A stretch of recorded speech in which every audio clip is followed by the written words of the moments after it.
Good afternoon. Welcome to Afternoon Chat. I'm your host, Ghost Mostly. The chat is up and running. How's everybody doing today? It's Thursday. It's football day. The Detroit Lions are playing tonight. I'm pumped up. They painted themselves into a corner, and they're either going to win out and make the playoffs, or they're going to fail miserably. We're going to find out tonight which way it's going to go. Hey, I'm a football fan, a Lions fan. This matters to me. It's important. I know it has nothing to do with the price of tea. Okay, I understand.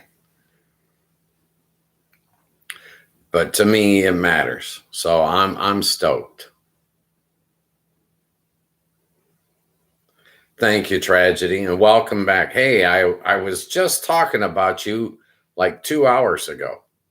I was on the phone with my youngest son, and I mentioned your channel to him. I think he's going to look you up today. He was on his way home. He's got a head cold. He was going to get his new puppy, and I think he was going to put you on TV and see what your channel's all about. So you should get another subscriber today. Well, hey,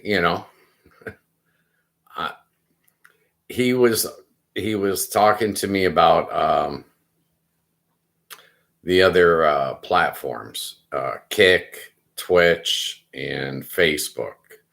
And I have no interest in getting on any of these other platforms.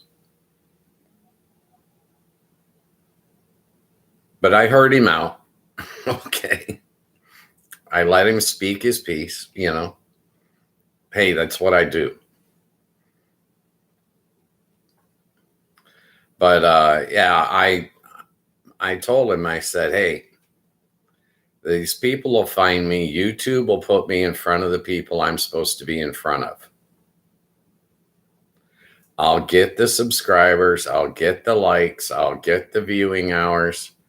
It'll all come together if it's supposed to be.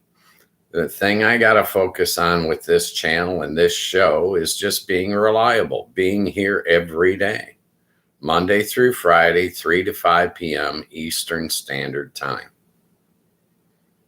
Once people find out the show's here, they're going to get in and they're going to speak their mind. They're going to contribute.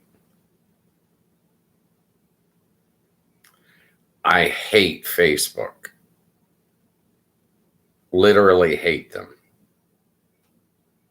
I know I shouldn't, but I do. Okay, I can't control it.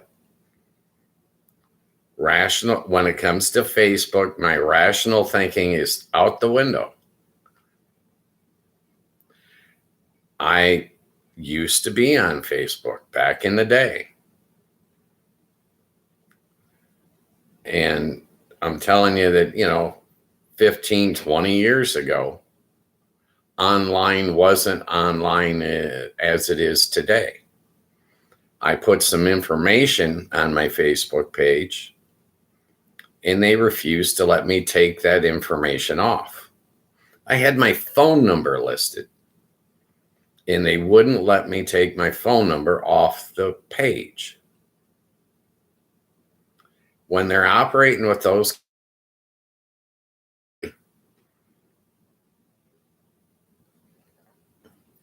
so I closed out that page, and I'm not going back.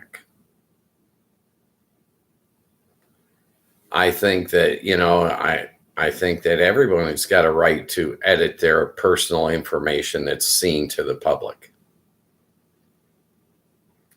I don't think Facebook should have a say in my personal information. Personal opinion. Feel free to jump in the chat and disagree. No, it just, what I see going on these other platforms does not interest me in the least. I like YouTube. I like the way they treat me as a consumer of their product. And I can change everything. They let me put in ghosts mostly.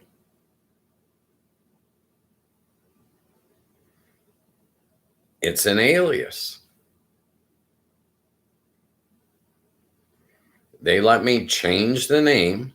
I was in under my name originally. I had no idea I was going to be live streaming when I signed up. And then I reached a point where I needed to change things, and they allowed me to change things. This is something Facebook will not do.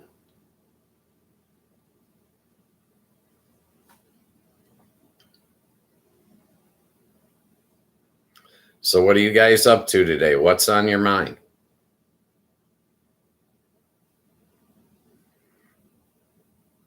I watched a little bit of news this morning. Not a whole lot, just a little. I tried to control myself. Well, I did go back to bed and take an hour nap too. Hey, some things that old guys do are really cool. Naps are one of them, in my opinion. Feel free to jump in the chat and disagree. But a nap just rejuvenates me, and I know I'm going to be up late tonight because I'm watching the football game. With an 8:15 start, if it goes to overtime, we're after midnight here. I'm in Michigan, Eastern Standard Time.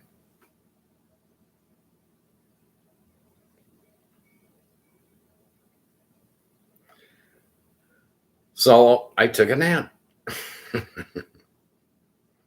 and I had a donut for lunch. I'm breaking all the rules today.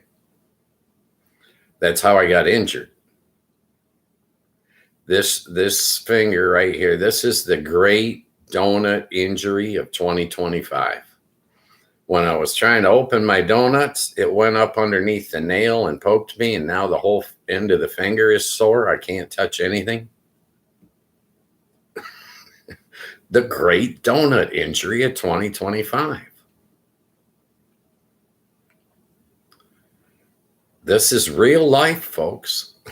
This is not AI. When a man hurts his finger, it gets real in a hurry. I'm sorry, I digress. Well, that's what's on my mind. Feel free to change the topic. If you don't want to talk about serious donut injuries, in my opinion, it hurt. It still hurts. I'm going to have to wait a couple of days for that to heal.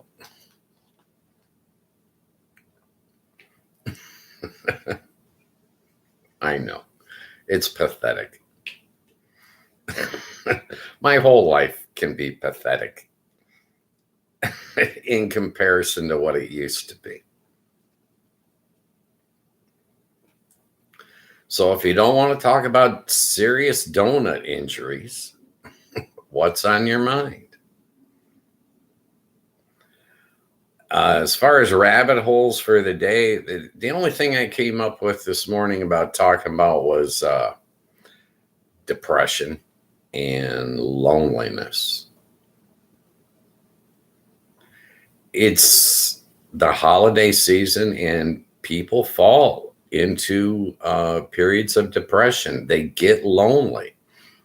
It's wintertime. We got a foot of snow on the ground, and I think the high today is 20 degrees here in Michigan. I'm not going outdoors. I'm not getting any sunlight. I'm not seeing any people. Okay. Well, Crumbelina will probably stop by later. She might come by and watch the game or part of the game or something. But depression gets people. So that's what I was going to talk about was holiday depression. I take vitamin D3. I used to get depression in the wintertime. Not severe depression, but it was still depression just the same. So I started taking these vitamin D3 and they help. I think it's supplements for your lack of sunlight. Personal opinion. I'm not a doctor. Okay. I'm just saying that for me, it seems to help. I take it every afternoon. I take my vitamins at 1:00 p.m. I take, I'm an old guy, so I take a baby aspirin. I take my vitamin D3, and then I have a vitamin C that also contains zinc.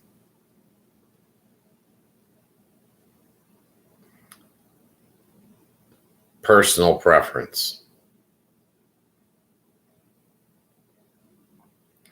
I take them at 1:00 in the afternoon just before lunch every day. Well, I'm trying to stay healthy. You know, I'm still drinking my Dr. Pepper. I haven't gotten to the Gatorade yet. It's coming. It's on deck. Okay.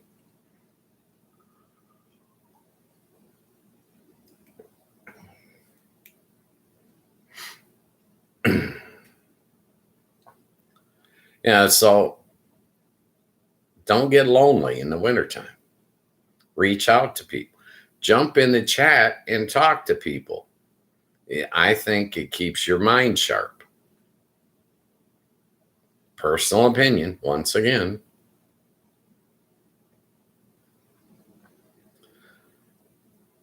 But you got to avoid depression. And once you get into depression, sometimes it's hard to get out. The best thing to me is contact with other people.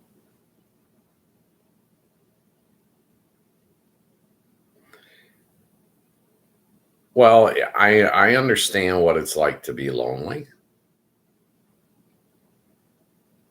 I'm divorced 3 times. Okay. I understand loneliness. There are ways you can create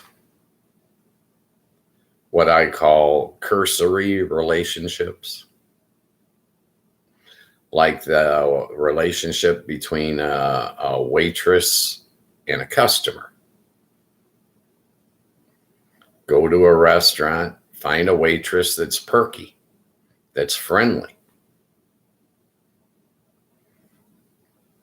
and sit in her section and allow your contact with this perky young person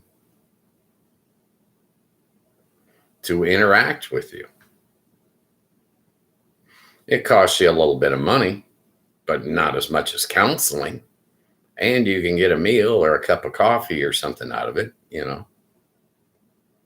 It's a cursory relationship, but it's a relationship just the same, in my opinion.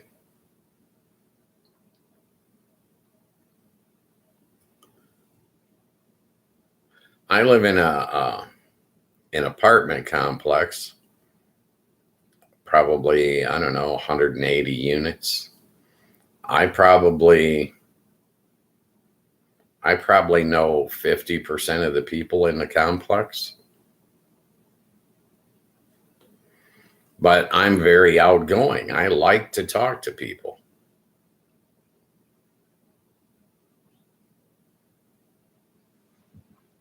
Some people, it's harder. Some people are more introverted.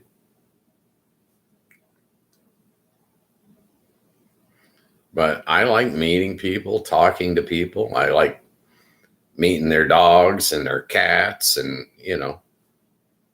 shooting the breeze.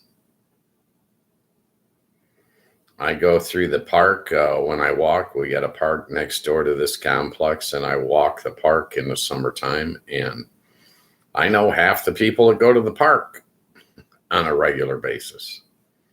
I see them there all the time, so we say hi, we talk, shoot the breeze. I think the more you interact with people, the more you get to talk, you get to hear. I think it stimulates your brain, it gets you to thinking. And people tell jokes, and you can actually have, laughter. I think laughter is a big key. I like to watch comedians, and some of these guys get me laughing. I mean, roaring laughing. The one I've been watching most recently is a guy named Ian Bagg. He does crowd work, and he's hilarious.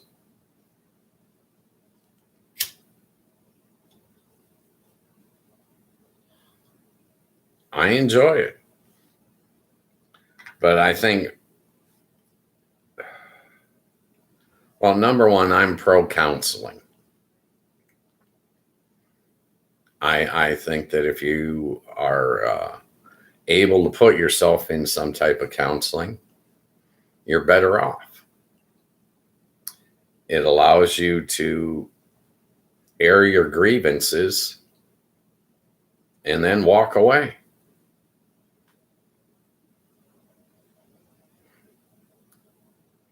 A lot like this chat room, right? Interacting with people, talking about your problems, especially with a professional that can help you gain an overview of the choices that you're making, the decisions you make in your life. I think it's a plus for you. The more information you have, I think the better your decisions get. You make better choices. Personal opinion. Depression is killing people. It's just another form of stress.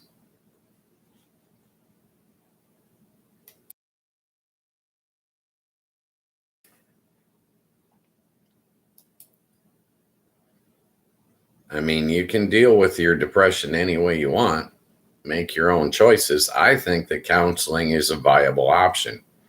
You can even do it online. You don't have to meet with a counselor face to face, but I also believe in that.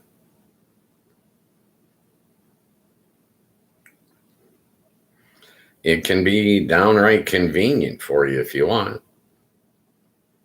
There are counselors that will come to your home.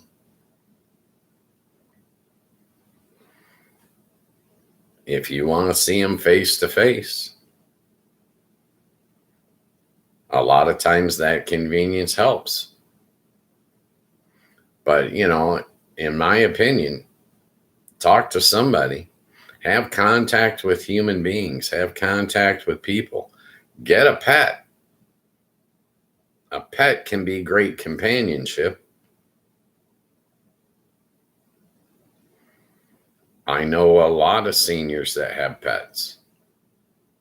My friend Crumbelina, she's got a cat. Moo Moo. That's the cat's name. The cat is the alpha in that household.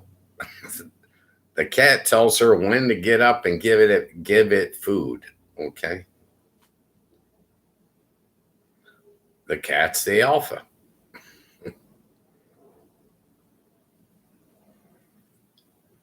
A lot of people get a lot of companionship from pets.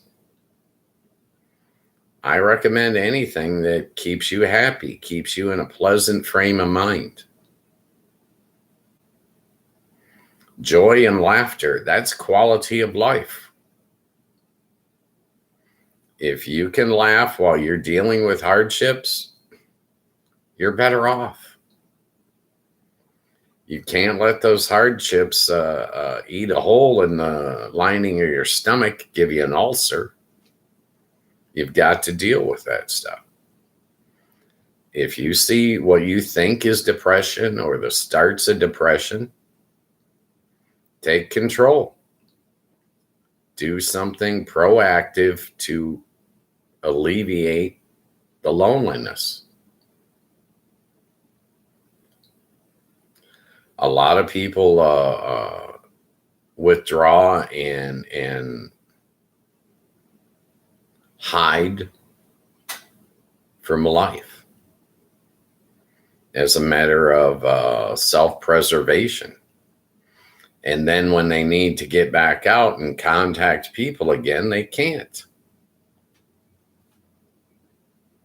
Or they're apprehensive for one reason or another. You've got to get past it. You've got to conquer your fears. That's what we all do, is we conquer our fears on a daily basis.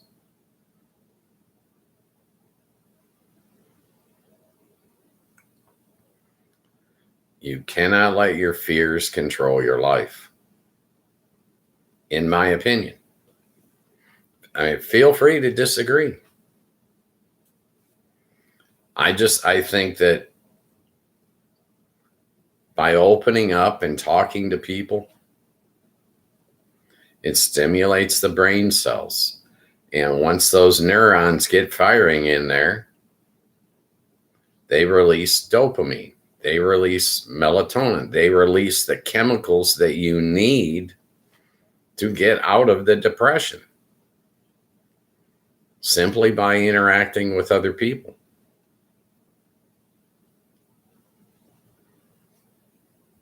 It's nice if you can interact with loved ones, but a lot of times they're busy. They're dealing with life.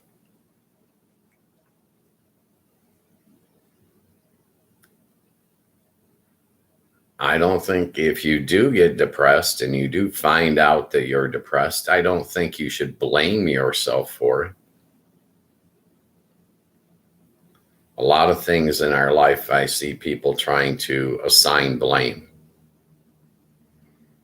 There's just some things that happen in life.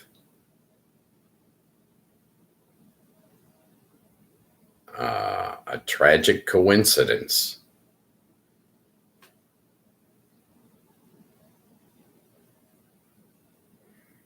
These things happen, and you have to deal with them. Depression happens from time to time. The first time I saw it was basically postpartum depression. One of my wives had a child and she spiraled. She was always angry, always sad. At that point, you need some counseling. There's nothing wrong with it. It doesn't mean you're weak or incapable. It means you're intelligent enough to get some help when you need it. A lot of people have trouble asking for help. I used to be one of them.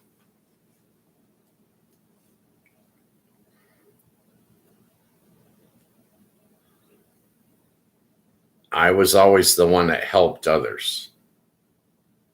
I never asked people for help. I didn't know how to do it. I learned. I grew up. I educated myself, learned my lessons. And now when I need help, I don't hesitate to ask for help. What's wrong with that? Why is that bad?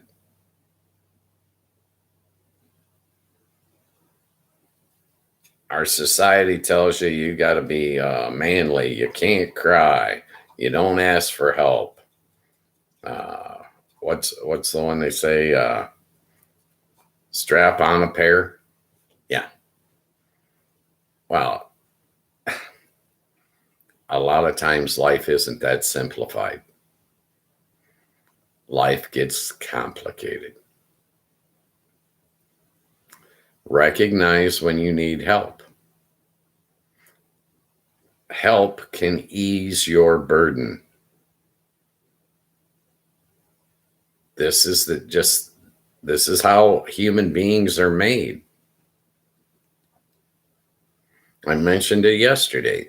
This is why we have cities, towns, villages, communities. Human beings interact with one another. They put aside their differences and they work together, and they are able to build big and better things. They're able to build relationships. If this wasn't true, you wouldn't have a neighbor for 50 miles in any direction. You'd be living in the middle of nowhere, and life would be hard. Life would be difficult. When you can depend on other people, life gets easier. It gets more convenient.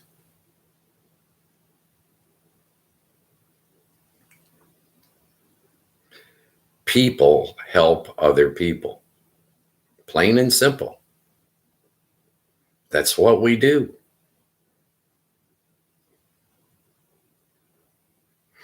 Get past their differences. Be tolerant of one another and work together to solve their problems. During the pandemic, we all learned how much we are codependent on one another.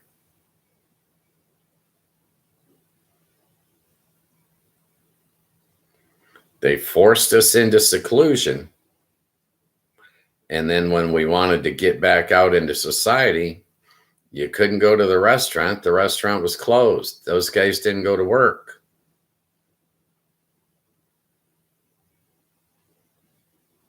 We depend on those guys to go to work every day. We rely on them to go to work every day. The businesses you frequent, restaurants, gas stations, you rely on those workers to show up to work every day. That store's open when you pull up, right? That's what we learned from the pandemic, is that we are all depending on one another, whether we realize it or not.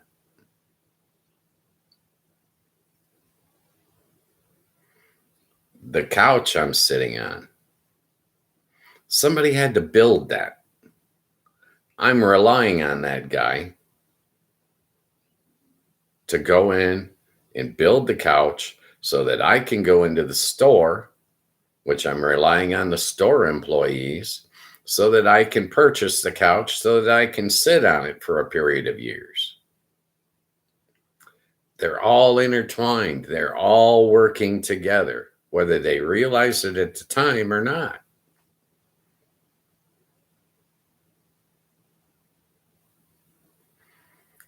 If it wasn't for the construction crew that built this apartment complex, I couldn't be living here. I'm depending on those guys to go into work every day and do their job, whether I realize it or not. If the guys in the salt mines didn't do their job, your salt shaker would be empty. Do you know how to mine your own salt?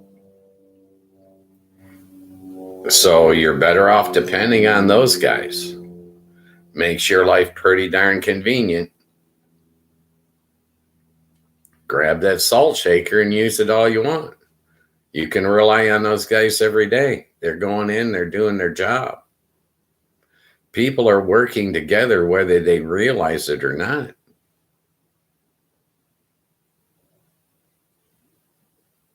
All the time. You can't do anything without everybody contributing. Hey, up yours. Welcome back, brother. Nice to see you again. And do you know how hard it is to get salt by evaporating seawater? Number one, I'm in Michigan. How far I got to go to get seawater?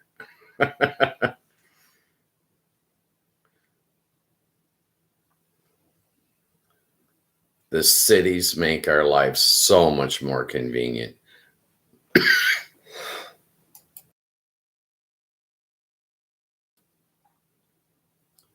We rely on each other and we don't realize it. We take it for granted. You're going to drive down the road somewhere. Is the traffic signal going to be working? You walk over to the light switch and you flip it on. Is the electric company working today?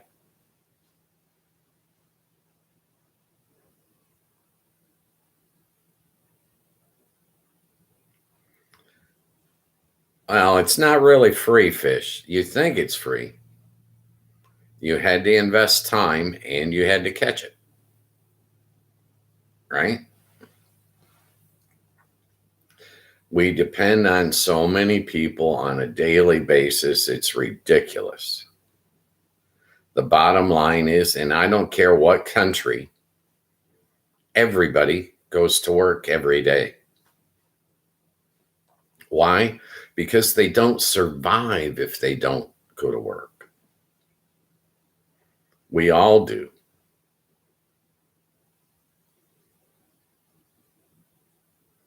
Exactly. Time is linear. Once it's gone, you can't get it back. You can't put time in reverse.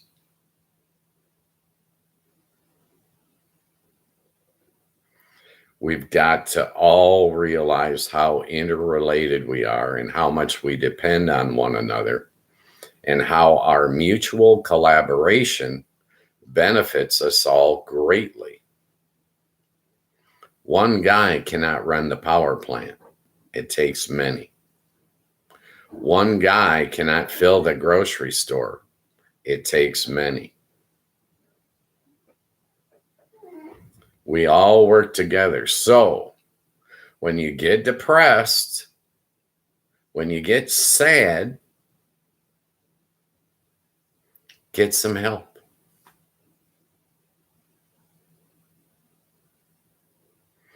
Call a friend. I used to have a band. I had a band, and during the pandemic, the whole thing just dissolved. It fell apart. And the drummer committed suicide. He lives 75 miles from me at the time of his death. I wish he'd have reached out to me. I wish I'd have reached out to him. He's gone now. Don't be alone. Don't fall into the pit of depression.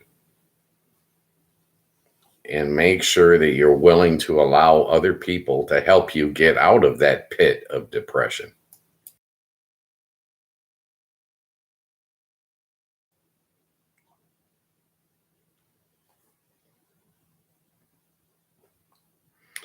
I was talking the other day about how to stop a war. I don't want to even think about how to start one, but I can tell you how to stop a war. It's real simple.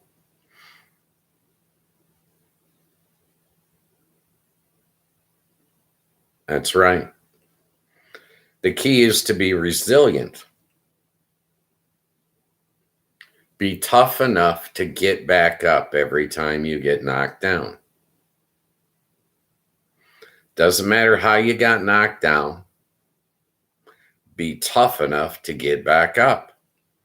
And sometimes ask for help. There's nothing wrong with that. I don't care what our society says. If you're sad, reach out to people. If you're depressed, reach out to people. Get some help. Ask for help.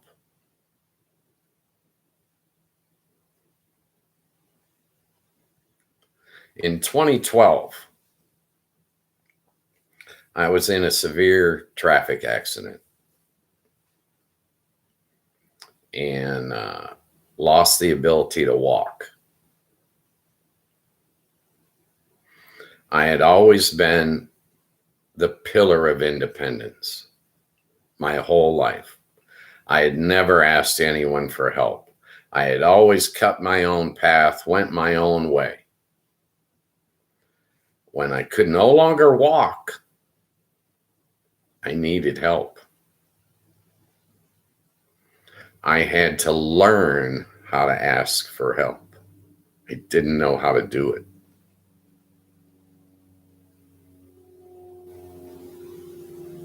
I was afraid to ask for help. I was embarrassed to ask for help.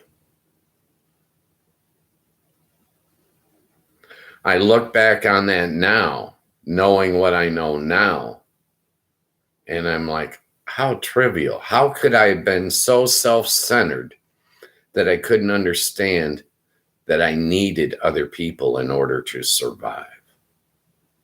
I was that self-centered. I didn't realize it.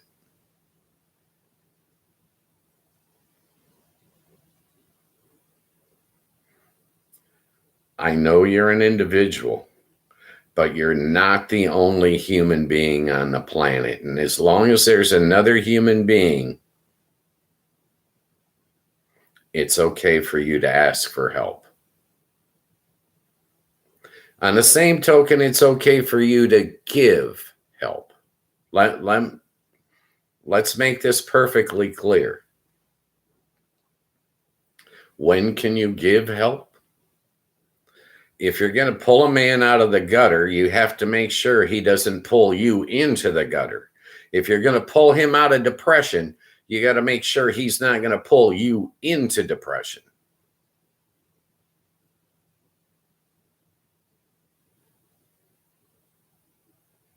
When you can handle it, when you're anchored, when you're self-centered, help other people. When you need help, don't hesitate to ask.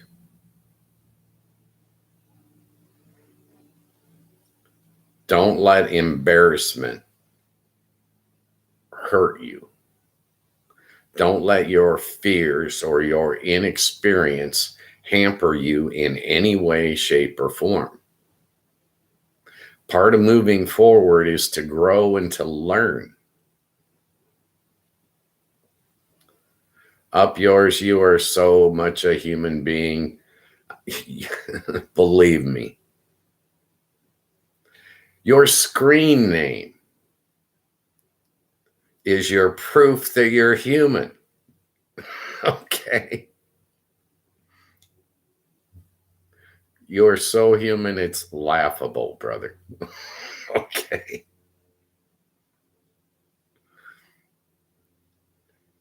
Things happen in life. Sometimes it seems like the whole world is stacked against you, but it's just not. There are good people around every corner. When we work together, we not only survive, we thrive. We don't just exist, we build. We build for a future. Cooperating with one another is what human beings do. The abnormal is the confrontation. The normal is working together, putting our differences aside, becoming teammates. This is what humans do. We work together against adversity, and then we defeat our problems.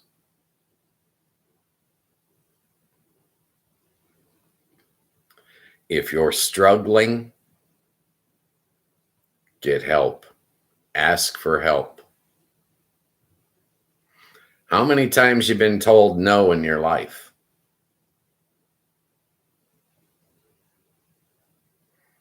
A lot of people will tell you no, but not all the people. There's always someone out there that's willing to give you a yes. Always. Maybe you're asking the wrong people for help. Maybe. But you don't have to be alone. You can jump in this chat room and visit with me 5 days a week for free.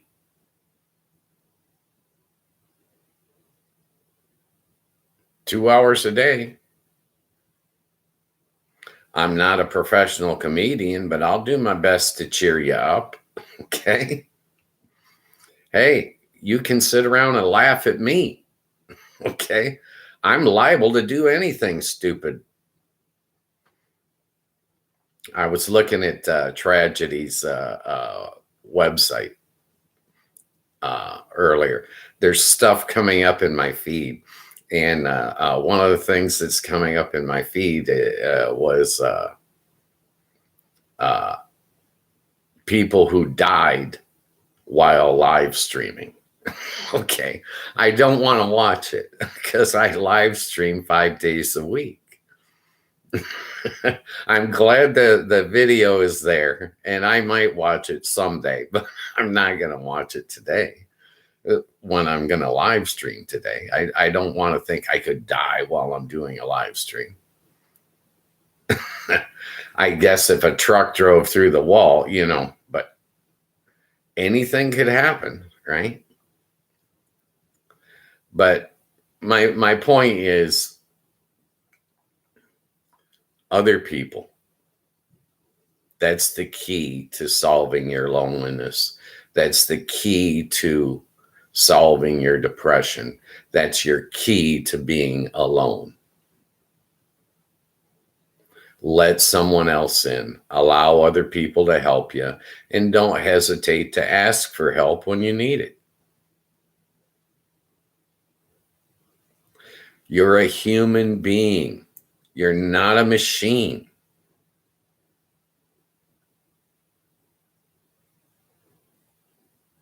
Treat yourself with respect.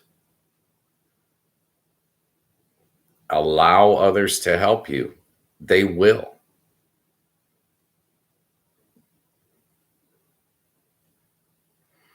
Crumbelina, my friend Crumbelina, she's always nagging at me.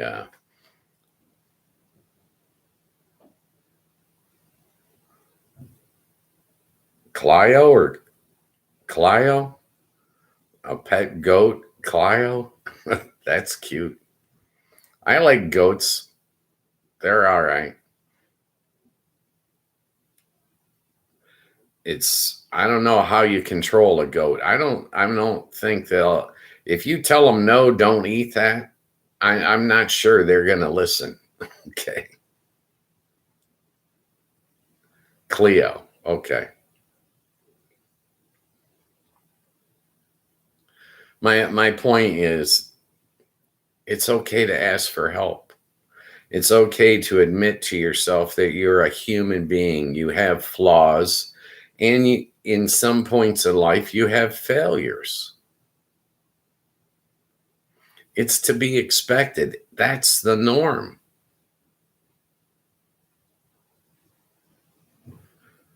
Admit that you're a human being and allow other human beings to help you. They will ease your burden That's what we do, is we constantly help one another. You don't realize it. You don't even see it every day. But if you look for it, you're going to find it. It's there. Do you hold the door open for other people when you're going into a business? I think most of us do. It's common courtesy. It's a little bit of help. Just a little bit of help. That's all I need.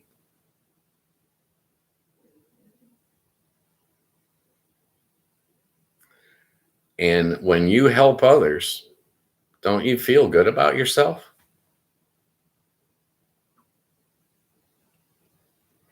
Doesn't that help with your self-esteem?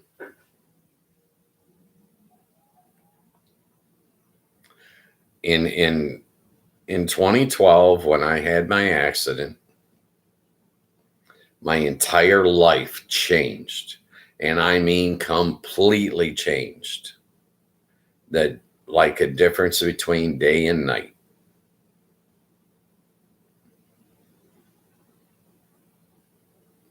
I went from being the helper to the one that needed help. A drunk driver took me out and left the scene, left me in the road to die. I really don't want to get into it. Another day I'll tell you what happened to me. Hell, I might even show you an x-ray, but let's not. That's what I'll ask you, is can we not do that today? No, the woman was never caught. There's a lot of bad things that happen to people throughout life. But my point is that after my accident, my entire life changed. It was freaky to me. And I was literally suicidal for about 5 years.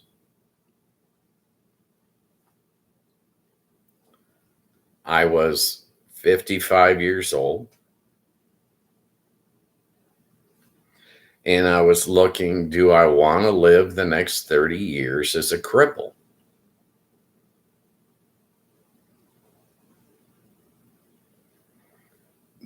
That's a lot to dump on a guy.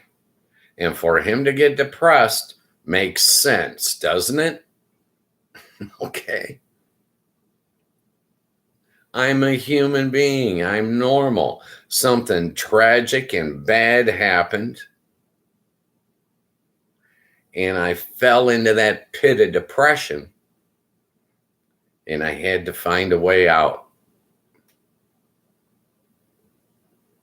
Newsflash, I couldn't do it on my own. I needed other people.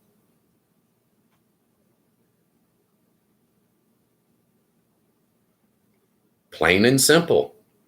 I had to learn how to ask for help. It was forced on me. I didn't have a choice. Now I can sit back and look and say, well, lesson learned. I'm a better person now. Even though I have one leg that's full of metal, I'm a better person for it. I've learned. I've gotten out of that depression. I moved forward. But I didn't do it on my own. And you don't have to either. Don't hesitate to ask for help. You're a human being. This is normal.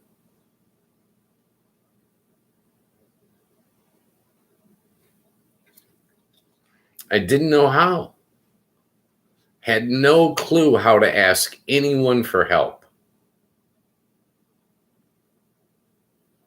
I'd never done it my entire life.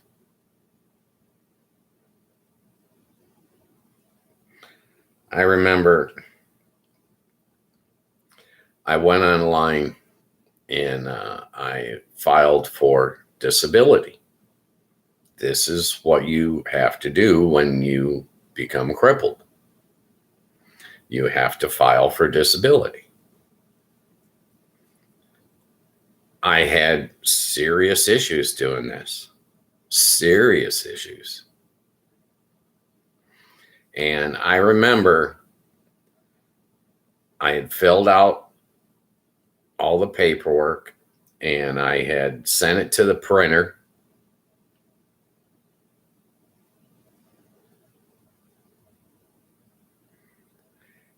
I'd sent it to the printer. It was printing. I don't know what it was, 15, 20 pages, something like that. And I'm standing there crying like a baby. I ain't lying. Out loud crying. I couldn't handle it.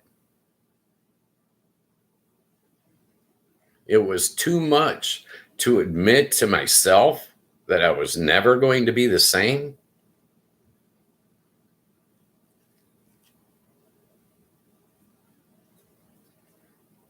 Dude, I couldn't see the plus side. I couldn't see. I was in the pit of depression. I couldn't see what was out there.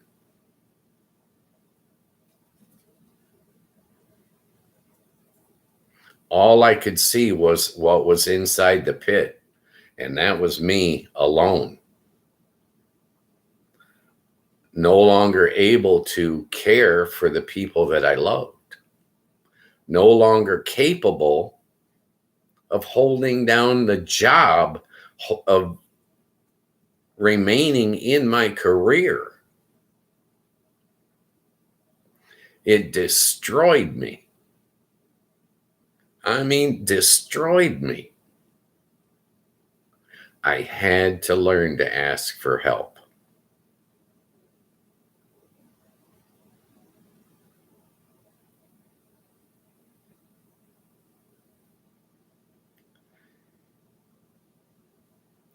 When you learn to ask for help, help can arrive. If you don't learn to ask, no one knows you need help, brother. They have no clue. You've always been okay. Why wouldn't you be okay now?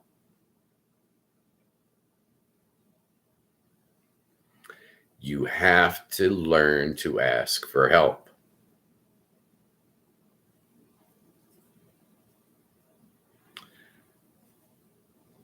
The thing that jumps into my mind is, the shot from the Western. The guy's out in the wilderness and he gets hurt. He breaks his leg and he says to his dog, "Get help, boy, get help."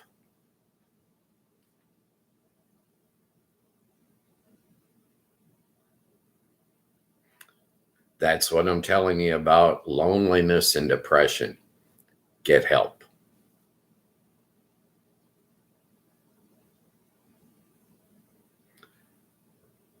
I understand that as well, up yours. I understand. I understand that so well also. That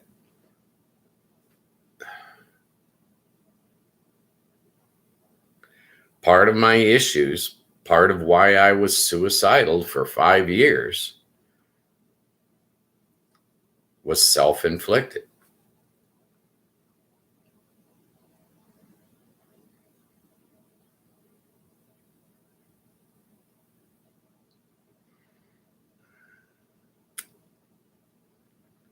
That might be too big a question. What Tragedy Tale says, what's your biggest regret in life? Yeah. Wow. Yeah.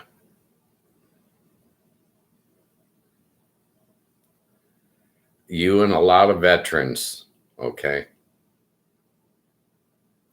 I know a number of guys that got PTSD, and I mean severe PTSD.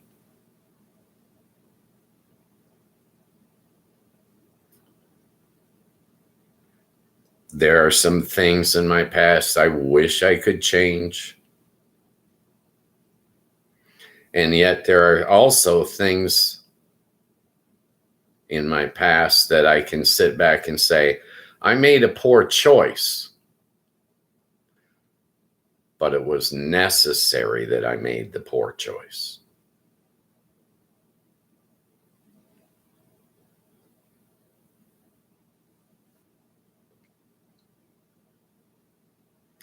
Sometimes poor choices are necessary.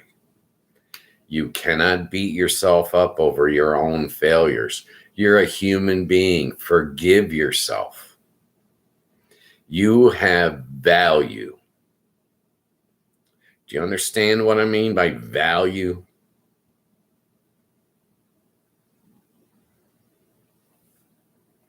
You have value no matter what you've done in your past. Why? Because you've learned. You're not the same person as you were back then. You've grown. You have an intrinsic value built in. Sometimes you don't see your own value, but it still remains. It is there. We all have value. Every life has value. We talked about time earlier. Time is linear. If you've got an 80-year lifespan, can you at 25 just determine that your life has no value? No, you can't. If you do, you're making a mistake, okay? You should probably get some counseling and talk that out.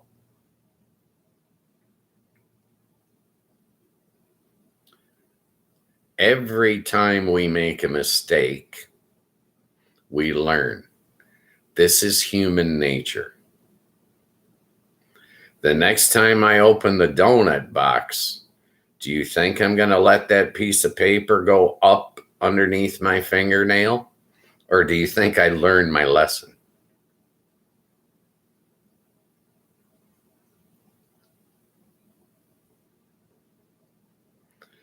You're never the same. Each day is brand new. Each day you start with a clean slate, whether you realize it or not. Each day has its own value because it was never guaranteed to you.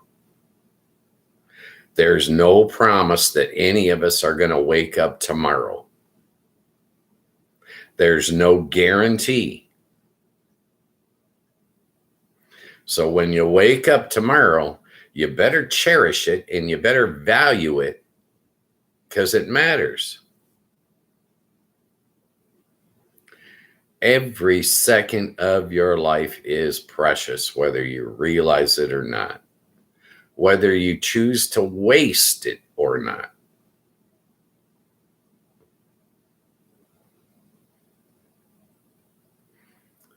I'm having a good day today. I got plenty of sleep. I had breakfast. I got to talk to one of my boys.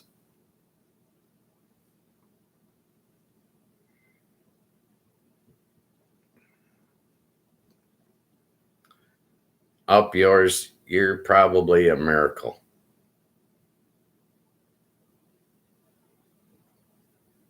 You're probably a walking and talking miracle.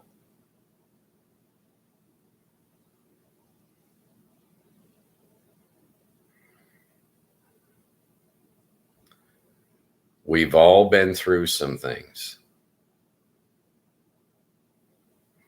We're all going to go through some more things. It's your value's not determined by what knocks you down. Your value's determined by what happens after you get up.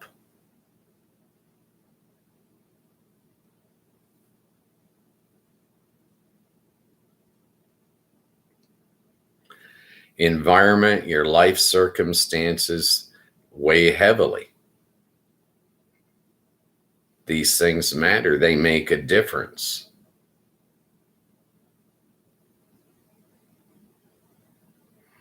But I guarantee you, just like the great donut debacle of 2025, I've learned my lesson. I'm going to be a better man going forward. I'm not going to repeat the same mistake.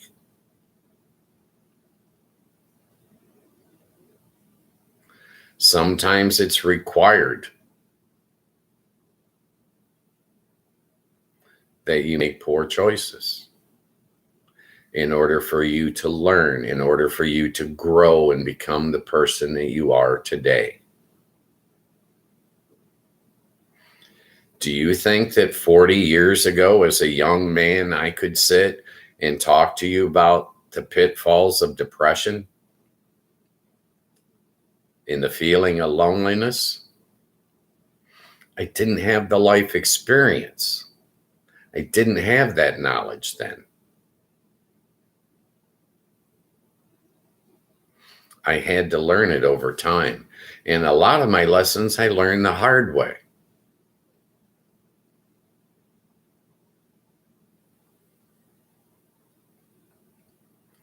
You have value. You may be making a mistake today, but that doesn't define you for the rest of your life. Yeah, I know. I'm animated. I don't know why. I blame the TV. No, I'm not gonna. I'll take the blame. It's my horrible habit, but by holding it, I haven't lit it. So does that mean kudos for me for having a self-control? No.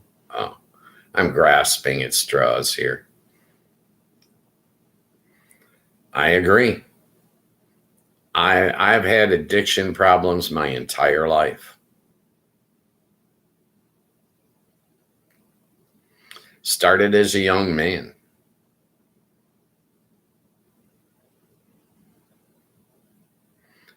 I was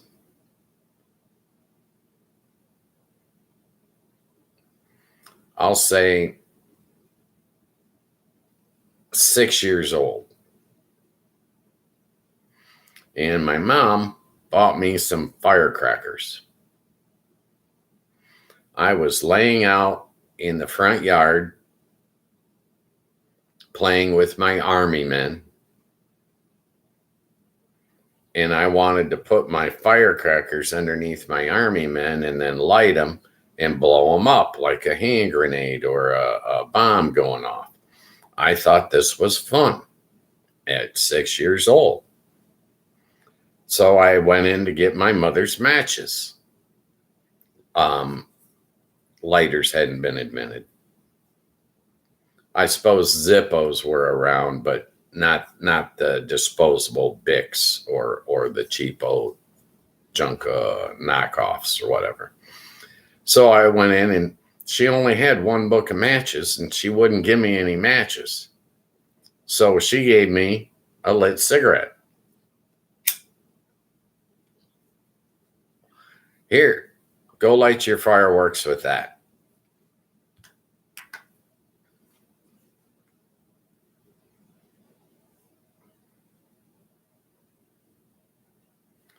So I had the lit cigarette. I went out in the front yard and I had to puff on it to keep it from going out, to keep it lit. It's 6 years old.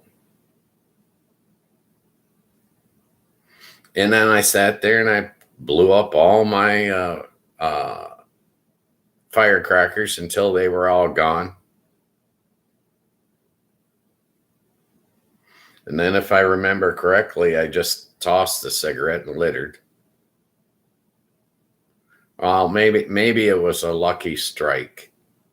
Might not have had a filter on it back in those days. But my point is that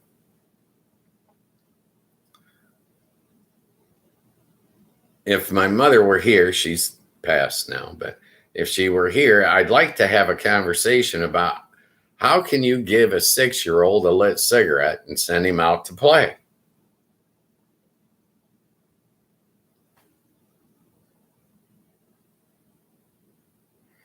Nowadays, that's totally unacceptable. But 62 years ago, it was normal. 62 years ago, a 6-year-old got to play with matches. He got to play with cigarettes. He got to play with firecrackers unsupervised. I never had a bike helmet either. Okay. We didn't wear seat belts in the car.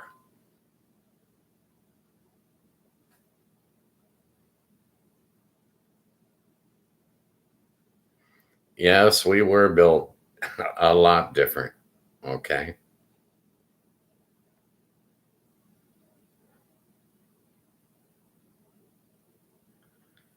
I understand a lot more now than I did when I was 20. When I was 20, I had a problem with alcohol that was unmatched.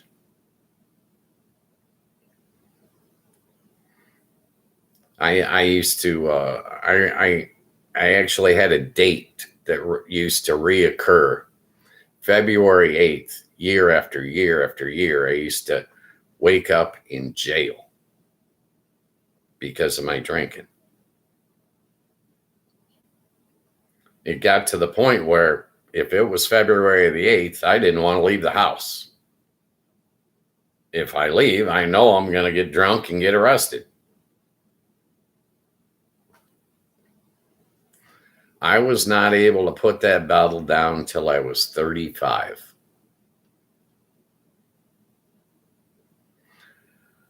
I was drunk for 20 years.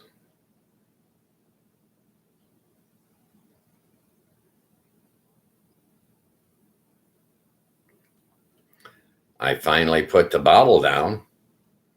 Guess what popped up? Oh, cocaine. Okay.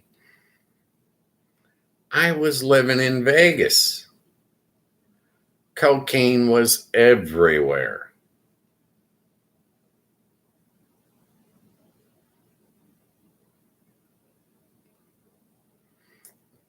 It was one addiction after another throughout my life. Now I smoke cigarettes still, and I smoke pot. I don't recommend either for anyone. Just because you see me do it, don't make it cool. But addiction is a part of being a human. Sometimes I think love is an addiction.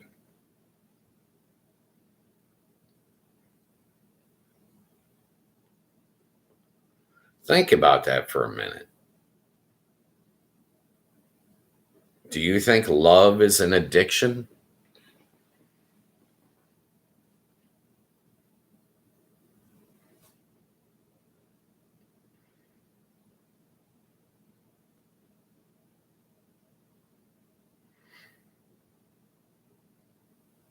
Sometimes you can be happy being alone.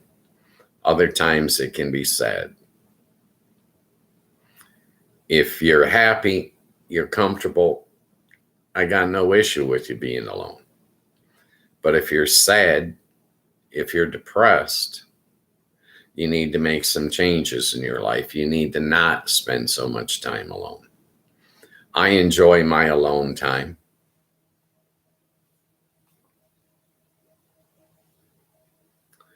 I enjoy my alone time now.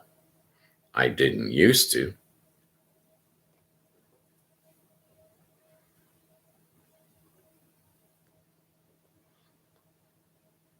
A lot of things teach us lessons. But the most important lesson that we should learn is that we're not alone if we don't want to be. Other people are there, and other people are willing to help. Other people are willing to talk.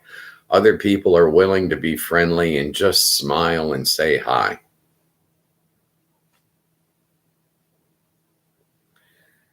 When I was suffering through the depression and suicidal, I built relationships with waitresses. I'd go in, I'd sit at the counter so that I could interact with people. It cost me money. I had to pay for my meals. I had to pay for my beverages. But that simple interaction with other human beings was necessary for me to survive. I needed that connection with other people.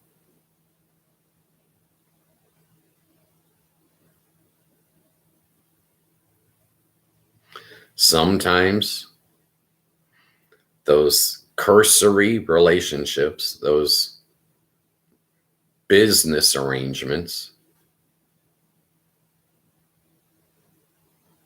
are necessary so that you can interact with other people in a harmless way. I'm not talking about bringing them home with you or increasing your body count, I went through periods of that too.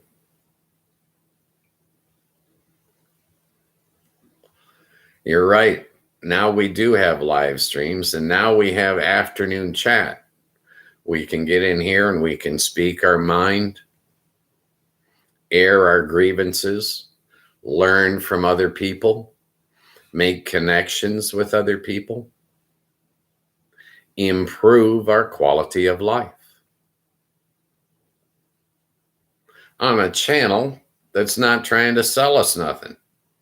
Okay?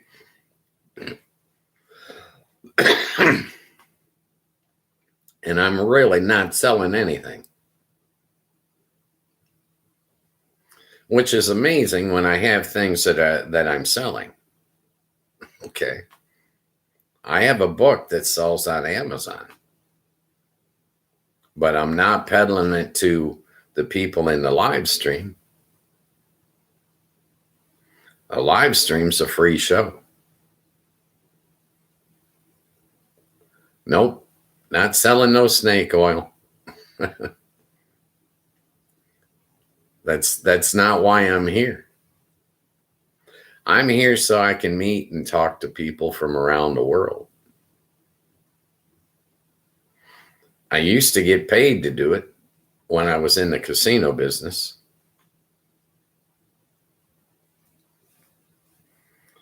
They always had me on the front line because I was good at dealing with people.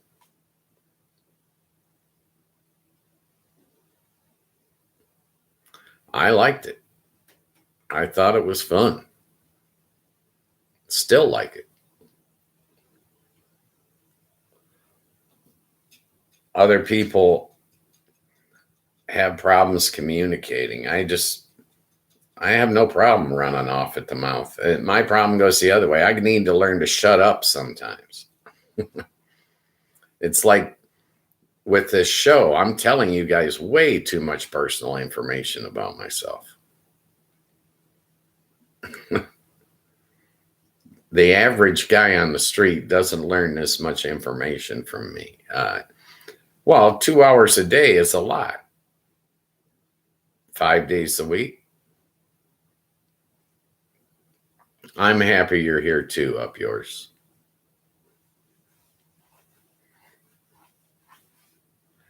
I like communicating with people. That's why I think I'll make a good chat room host.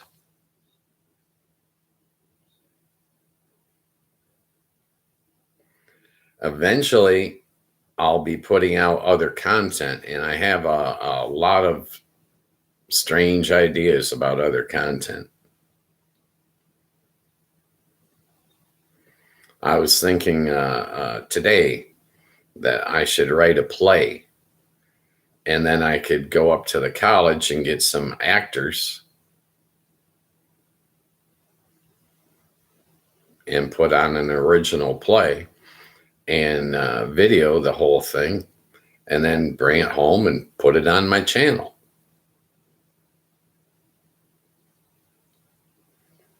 This is all new to me. I've never had the ability to broadcast on TV.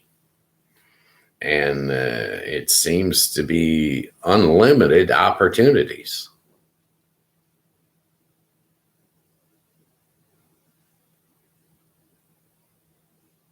I like it. My imagination runs wild. I like the idea of doing the pickup basketball. If I walk into the park and I see a bunch of guys playing basketball, I can't play anymore, but I can hold my phone and live stream it. Just a pickup game.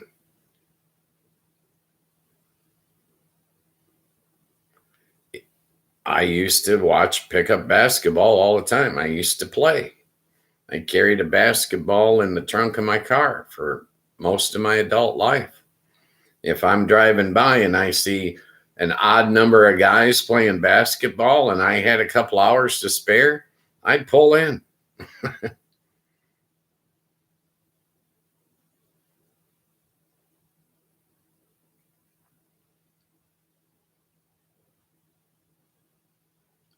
Life is unlimited. I like that. You limit yourself.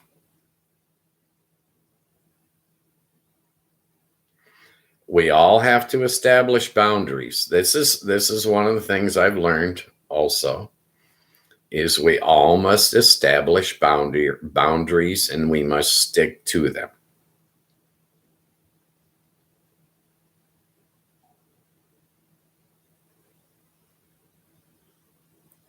That's why I got into it with Facebook when they wouldn't let me take my phone number off of my page. I wanted to erect a boundary and Facebook would not let me. Hence, I am no longer on Facebook and never will be again.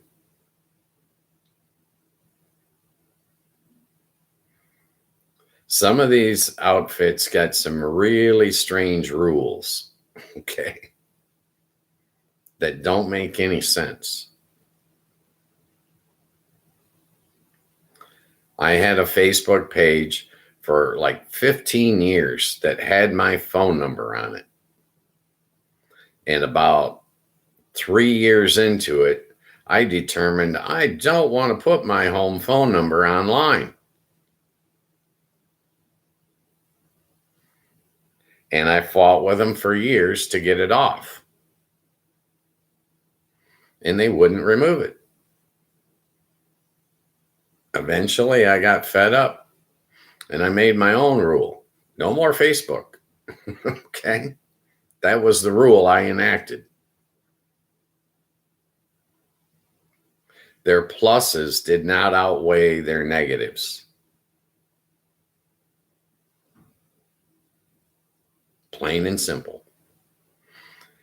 List your priorities. List positive influences on your life. List negative influences on your life.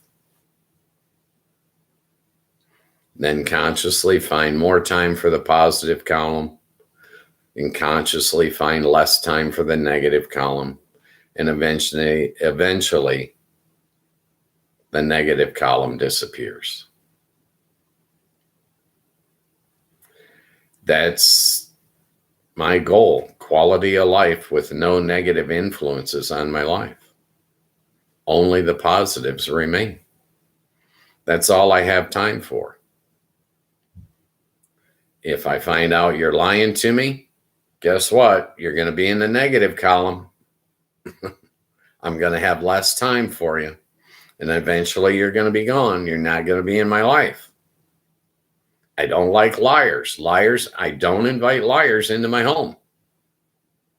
Do you?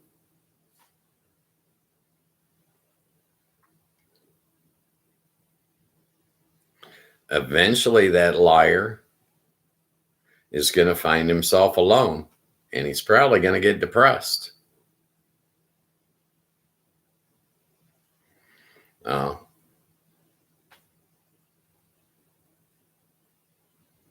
CBT, what's that?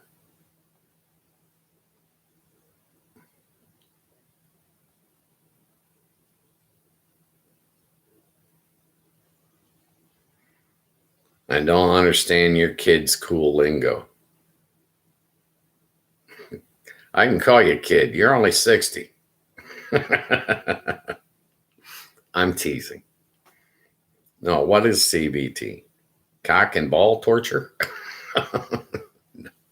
I'm sorry. Let's get back to the G rating. Yeah. I do like the farce book. That cognitive behavioral therapy. Okay. Now, that just proves to me that you're overeducated.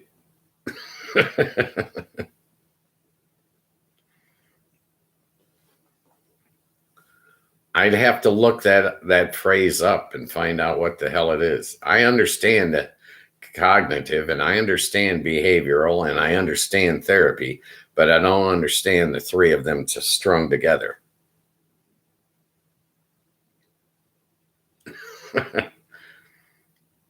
I don't think I'm going to look it up. My need to know level isn't that high. I've had plenty of counseling. After my third divorce, I put myself in counseling for 1.5 years to find out what the hell was wrong with me.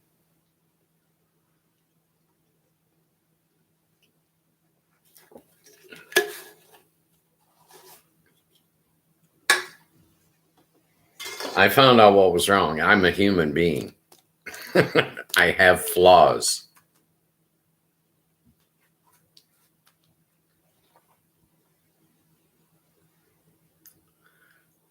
I think that's a good thing. Learning something is always a good thing. I want to learn until the day I die.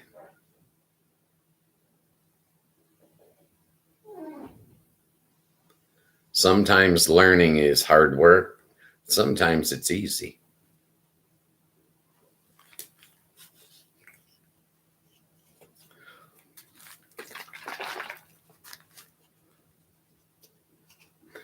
Cognitive behavioral therapy. That's a very interesting phrase.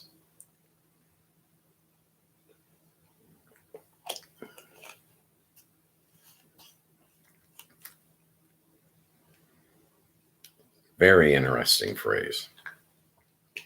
I don't know. I'll be on the computer later. I'll see if I'll look that up. I might not. I don't want to make you any promises.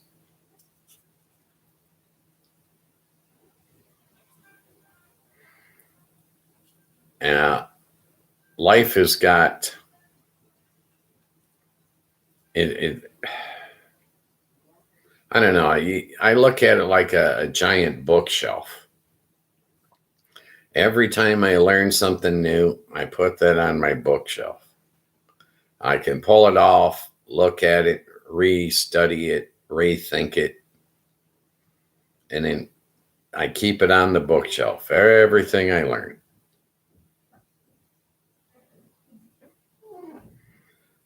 Self-deprecation. What do you mean by that? I wouldn't call you an idiot. You're teaching me about cognitive behavioral therapy. What can I learn from an idiot? I'm teasing. I'm just saying, We're all human beings. We all can look and learn and listen to one another. Bookshelf, filing cabinet, you're saving it for later. That's all that matters.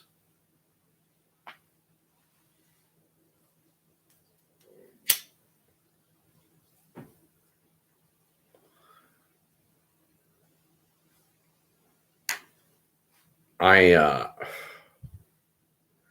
really enjoy this, interacting with people and talking to people and learning. I think this will keep me sharp. It'll keep the old brain synapses firing.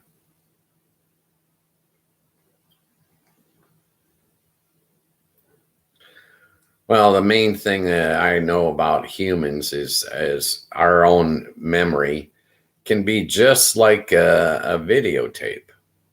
You can pull it out and you can rewatch the same movie that you lived and see every detail forever, or until you get, dementia.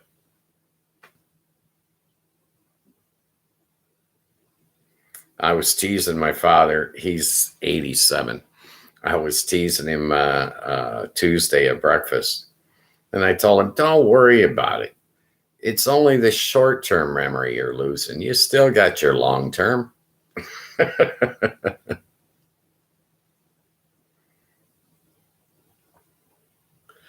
I have short-term memory lapses as well.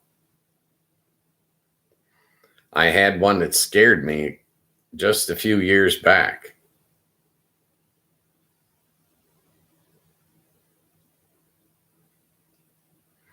Well, you can also hide it in your filing cabinet. No, I had one. I had to make a bank deposit. I drove all the way to the bank. I'm talking, like 10 miles or something. Ridiculous. I get to the bank and I realized just as I pulled in, I don't have my wallet. It's kind of hard to go to the bank without your wallet. So I turned around and I was headed home to go get my wallet so I could go right back to the bank. On my way home, I decided to stop and get gas.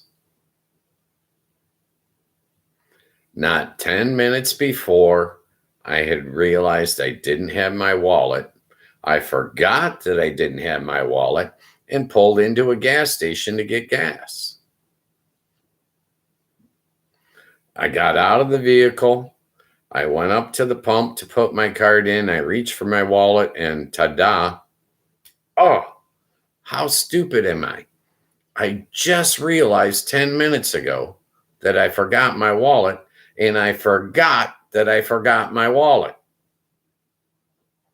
I was thinking, what the hell am I going to do next? Am I going to forget where I live? Is that dementia, or is it absent-mindedness? I got back in the vehicle. I went home. I got my wallet. I went back to the bank. I went back to the gas station, and I went back home. And I was thankful that I'd gotten anything accomplished during the course of the day. Okay. I thought it was pathetic.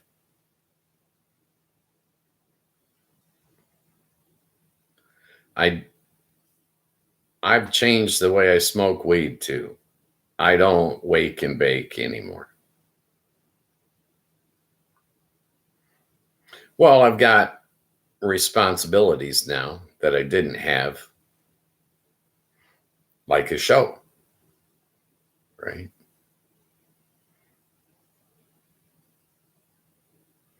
I want to be clear-headed when I am dealing with the public, meeting people. I want to be able to retain what happens in this chat room so I don't smoke prior. By 5 after 5, 35 minutes from now, the bowl will be going. Okay. I'll be smoking. And I'll probably, well, it's football today, so I'll probably be smoking until about 10 o'clock tonight, from 5 to 10. So 5 hours, I'll be stoned as a mug. But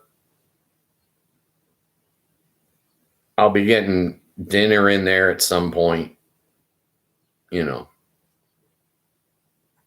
And I always come down when I eat.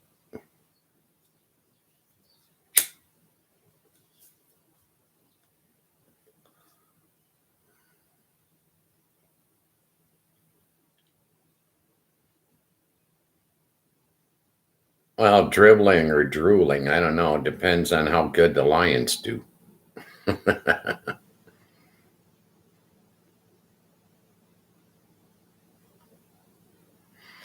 I might even have a beer during the course. If the Lions are doing well, I will probably have a beer. I'll be watching the Lions on YouTube with Mike Kimber, and he does shots. I don't do shots anymore. Well, once in a while when I'm with my nephews. I'm here in Michigan. I'm what I call nephew rich.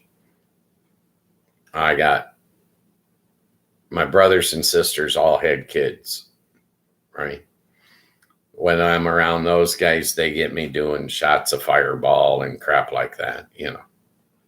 But their latest was a grilled pineapple ring that had been soaked in Fireball. It's pretty good. But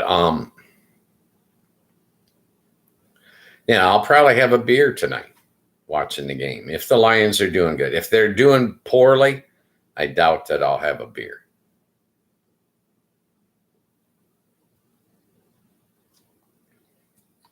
I bought a 15 pack of beer 3 months ago, and I think I still have 12 cans.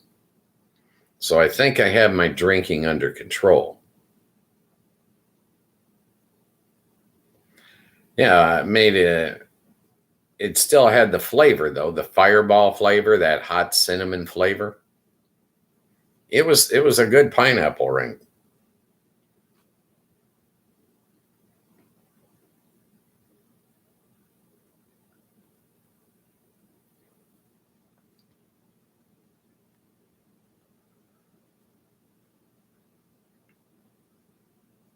That's something that I've really gotten into as I've gotten older, is good food.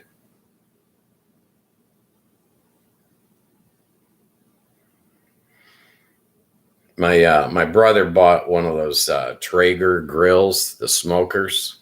Oh man, the brisket he pulls out of that dang thing, my goodness.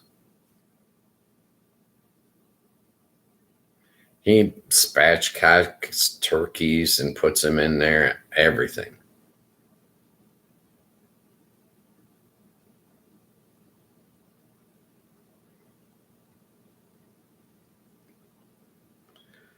You got to put the bottle down, and I'll tell you why. Personal opinion, it's a poison. You put it in your body, it takes a toll.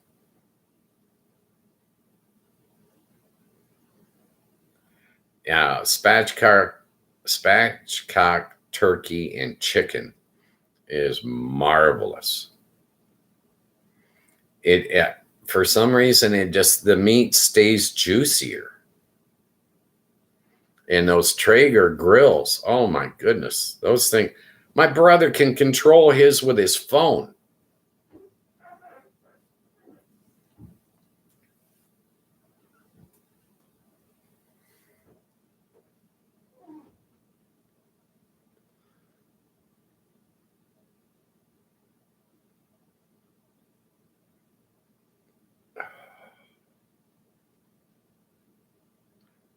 I really enjoy a good meal nowadays.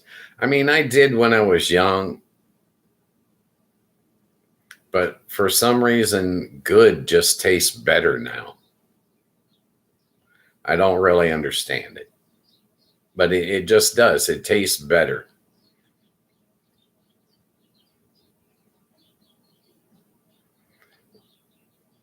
When I was young, I went out to eat, but the meals don't seem as memorable as good meals that I have in old age.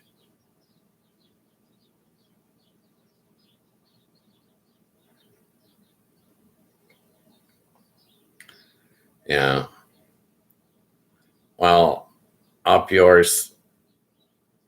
We can talk about PTSD if you like, brother. It's bad. What you did in wartime is not your fault. You did what you were required to do at the time. Just be thankful you survived. I'm always going to worry about PTSD in people. It's hard. My best friend suffers from it.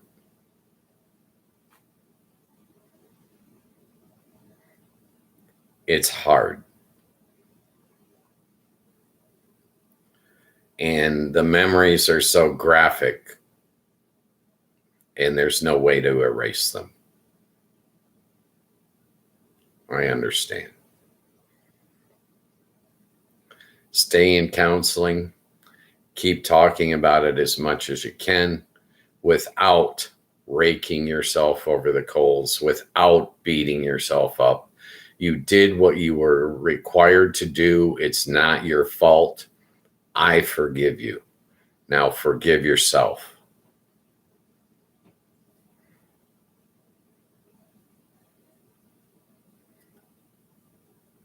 Forgive yourself and understand that you have value. Great, immense value.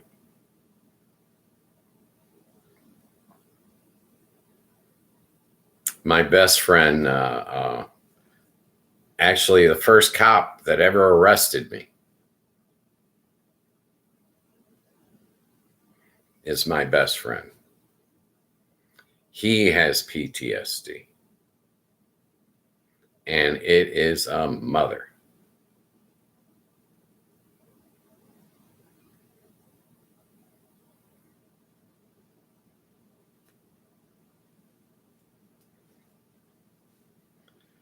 And part of it is that he's a human being. And what you see, your environment affects you, whether you realize it or not.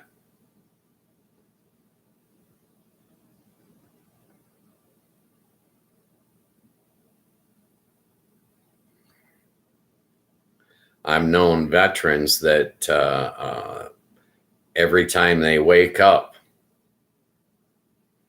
in their mind, the second they wake up, they're still at war. No way to switch it off.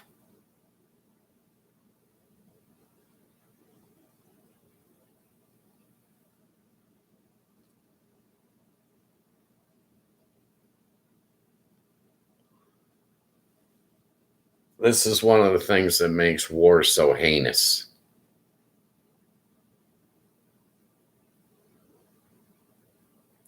Not just the loss of life, but it fills your mind with memories that are unpleasant.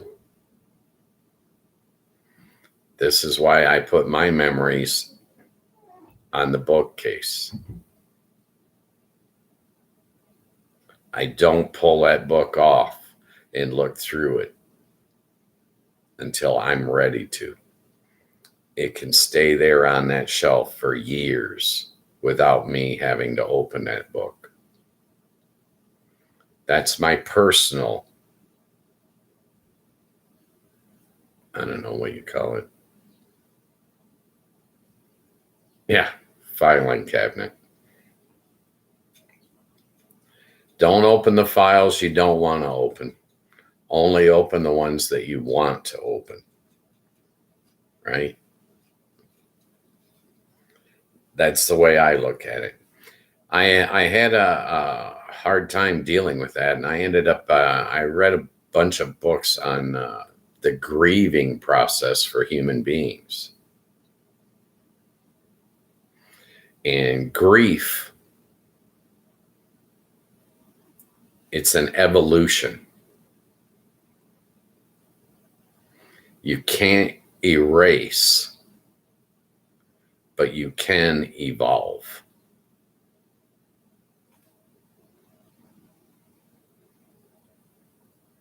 It's tough. I guess that's what today's show has been about. Addiction, loneliness, depression, PTSD.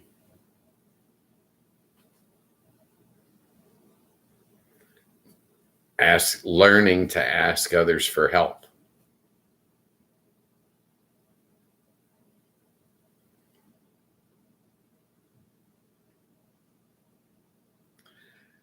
Now, you may type in the word idiot, but I read the word hero. Surviving hero.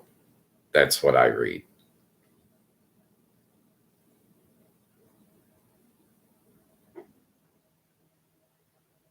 Proud of you for surviving.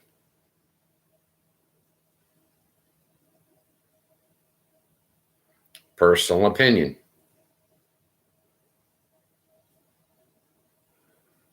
That's all I can offer you. One man's perspective sitting on one end of his couch. Yeah, I should have shaved today. I feel scraggly as hell.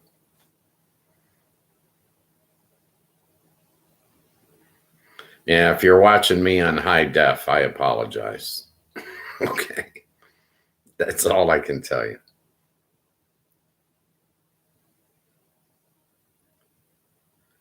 No, these wrinkles, that's a roadmap of the past.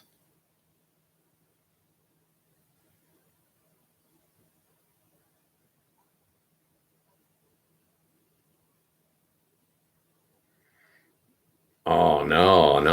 I can't change my routine. Oh, my goodness. Scare the hell out of me now. I'm actually thinking about moving to a table and an upright chair. I'm having posture issues. I'm trying to sit up straight. And, oh, yeah, I got some serious OCDs, brother. Don't we all?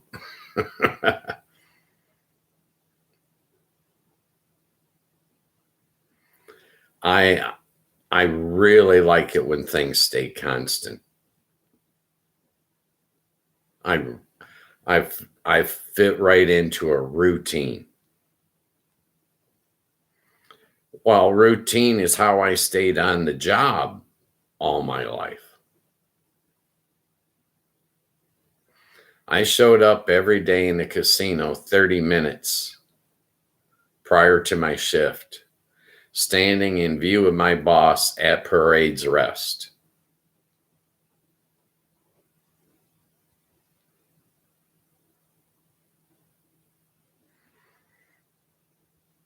That's what I did. That's who I was. My boss inevitably would come over and put me to work early. He knew I was ready. Sometimes change can be good. I can agree with that. But that doesn't mean I want to change.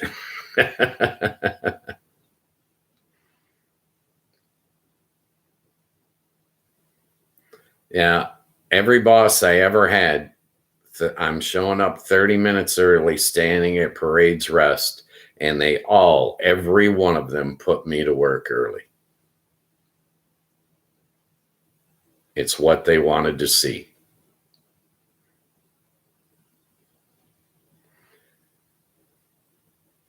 It's how I earned a living.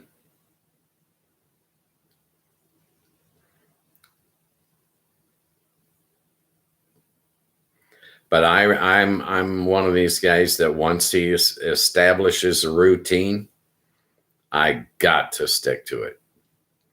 If I don't, I'll beat myself up all day long. Why didn't I do my routine? My goodness, what was I thinking?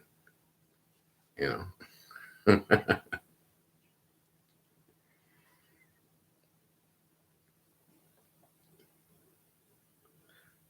I don't know if they put me to work because I was standing at Parade's Rest, but I think that mattered. But that was my go-to stance.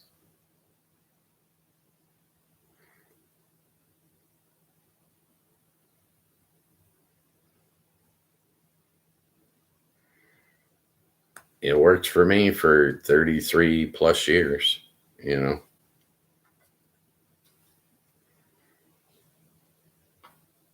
I love the gaming business, the table games. I loved it. You got to meet new people every day and find out things that you would have never known had you not met those people.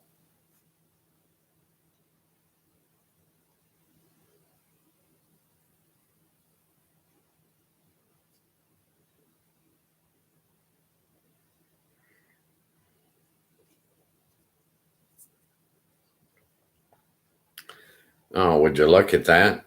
We only got 13 minutes of show left.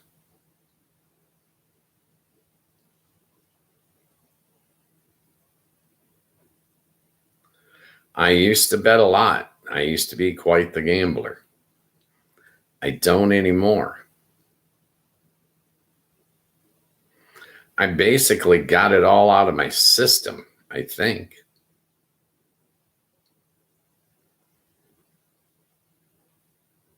I know more about betting and gambling than the average bear. I know that.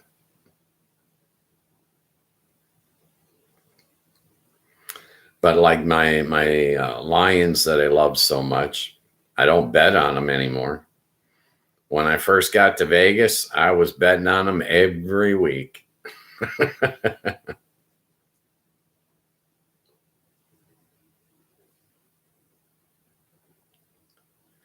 To me, betting is like going to a movie theater. You don't know whether you're going to enjoy the movie or not. You buy the ticket and find out. Entertainment value for your money.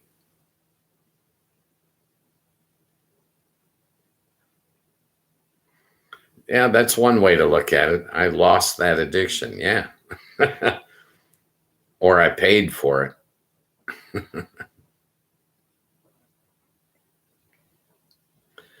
I tease now, and I offer to bet people a nickel. The nickel basically has no value, in my opinion. Much like the penny is being, the U.S. penny is being taken out of the market, so shall the nickel. Okay.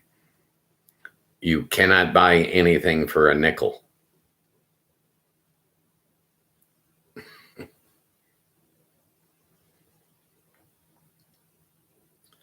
But I got it out of my system. I'm not chasing a wad of cash anymore. Yeah, a penny is a cent, a 1 cent piece. They've decided to pull them out of circulation because it costs them 3 cents to make something that is 1 cent. Copper is what they were made of, and it's very expensive now. So they've decided to take them out of circulation.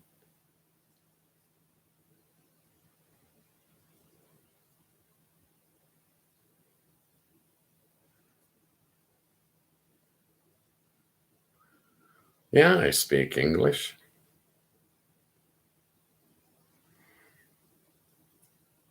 I'm not saying it's good, but I speak it. My vocabulary is not as large as I'd like it to be. But the only way I know to grow it is to read.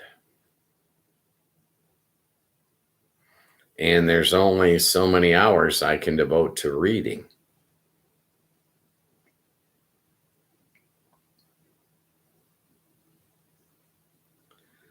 In dealing with the public over all them years, I can understand many languages that I cannot speak.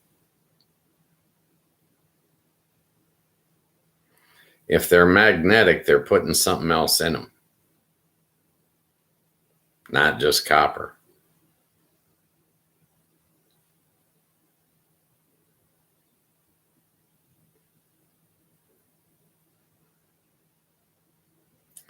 But yeah, when you're dealing to a bunch of people that speak Spanish, it's impossible not to pick up some of the terminology. Same thing with German, the same thing with Russian, the same thing Chinese, Japanese. Well, copper got expensive because of its ability to conduct electricity. The biggest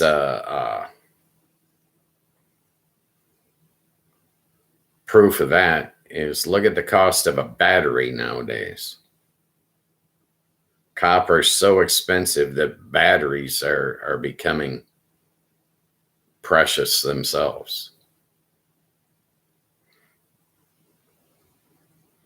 Most batteries contain copper.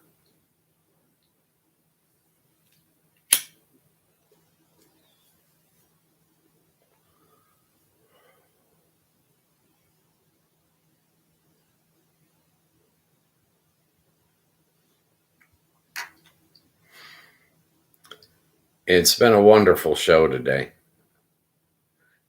I appreciate Up Yours, Who Cares? I appreciate Tragedy Tales. They were the stars of today's show. I really appreciate you guys helping the show, participating, speaking your mind. I respect you for it. I do have to wind us down. We got about 7 minutes left here.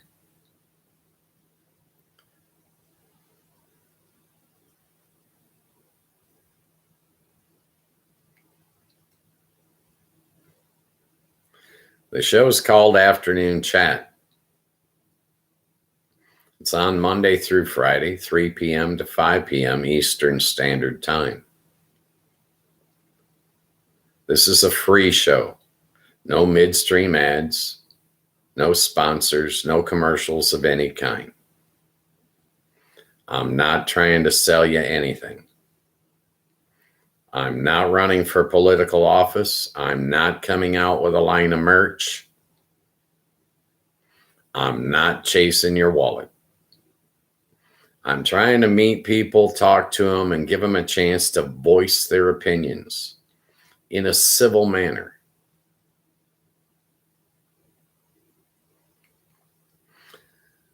We need to follow the community guidelines established by YouTube. We don't want to get into trouble. But the people in the chat determine what we talk about. As the chat gets more populated, we'll start running polls and doing other things that, will hopefully educate all of us. In the time being, I have a tendency to go down a rabbit hole. If you'd like to change that rabbit hole or get me out of it, All you got to do is jump in the chat. In order to chat, you go to youtube.com and you download their Discord app. It is also free. A free show, but I do need to ask you to like and subscribe if you could. You don't have to, but this again is free. The only real thing you can do wrong on this show is not have a good time.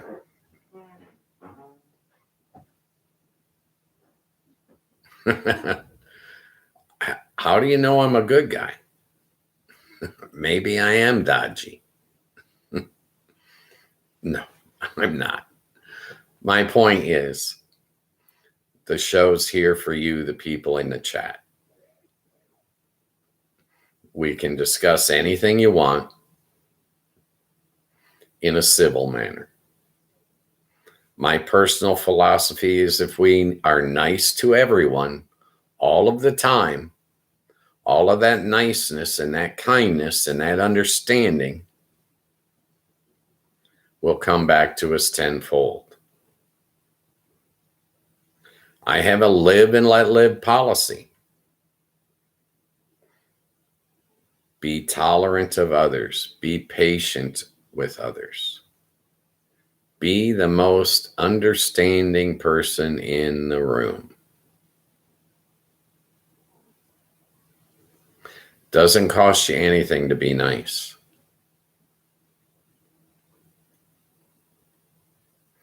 I do it every day. You get nothing with anger. You get nothing with hate. You can build nothing. You can accomplish nothing. Kindness goes a long, long way.